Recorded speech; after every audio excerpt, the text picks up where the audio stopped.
Aussie travellers who've come home are right now in lockdown, quarantined in special corona hotels around the country. Many are now halfway through their isolation. But as you're about to see in these video diaries, the end can't come soon enough.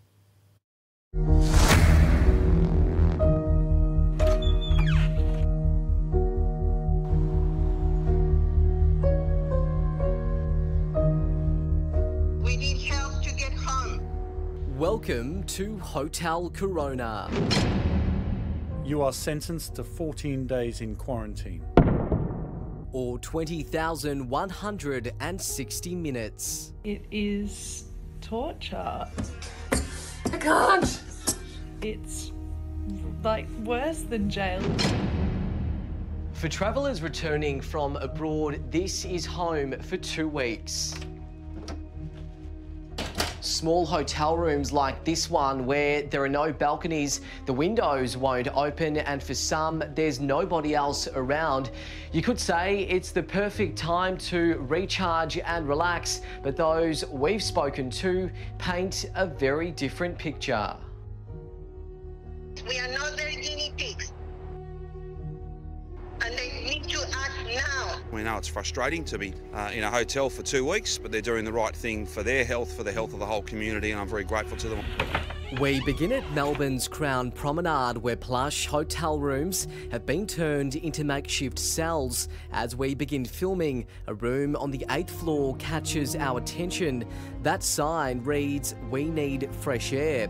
Grandad Ray scribbles down his number, so we give him a call.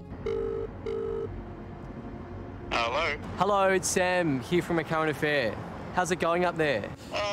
Look, I don't want to complain too much. People think this is great 5-star accommodation and so forth, but I think you're going to have a major mental health problem amongst the people staying here. Retired lawyer Ray and wife Jackie are from Adelaide on their way home from South America. I'd easily swap places with you. You can come up here if you want to and take advantage of the 5-star facilities. Do you feel like prisoners? We can't even get past the door without security guards, charging at us. 2 minutes. They say even in max security jail, inmates in solitary confinement get an hour to exercise in outdoor pens. Not so here. They can go out and breathe the fresh air and listen to the birds and so on, whereas we can't even do that. We're not prisoners here.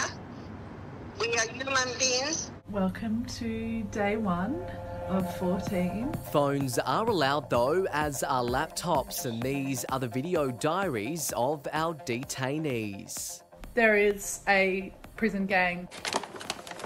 I will join the gang. I will do whatever it takes to get more fruit. Nicola tells us she was excited about spending 2 weeks at Sydney's Intercontinental. The food has finally arrived. 3:30 p.m, which means I waited 9 hours. I'm about to eat this apple, which I've saved from the lunch pack today. Shelley's at the Travel Lodge. Although that, to me, doesn't make a whole lot of sense. Oh, in fact, I think I just got to dinner. They do a brilliant knock and run to leave the food at the door. I'm not sleeping very well and I'm finding it difficult to exercise in the room. So I think all of those things are just making me feel like this. I'm really happy the first thing out is melon. Very different to what I see some of my friends are having at the moment in some of their other accommodation or facilities rather. But for me, I am pleased with that. Like, we're starving. It's crazy. Sarah and Matt are vegans and have been served meals not on their menu. Dinner is supposed to be around 6, I think, but again, I've called up at 9 and asked for food, and then at 9:30 had like 2 pears and a bread roll sent up for the both of us. Just as disappointed Pam and Sean, who threw out one of their dinners. It was cold as well. Yeah, it was only just above lukewarmish. It was just lukewarm, and I went, no, we're just going to get sick. We saw some of the people who are in lockdown in hotels. They've been quarantined, but I'm just tired of hearing their whinging. They are locked up for their own safety and for the safety of the whole country, and we're all doing it. They're not on holiday. And what's the food been like?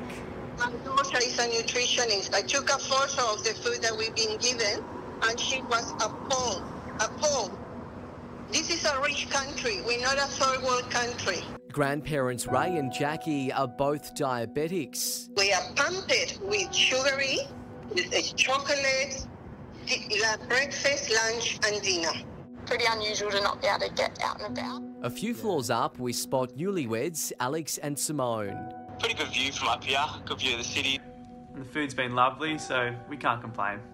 They had to cut short their Thailand honeymoon. Obviously got our wedding thank you cards to write, so we'll do a bit of that and watch some movies, I think. Put yourself in your bedroom, close the door, and that's how it is. That's our lunch delivery in the brown paper bags.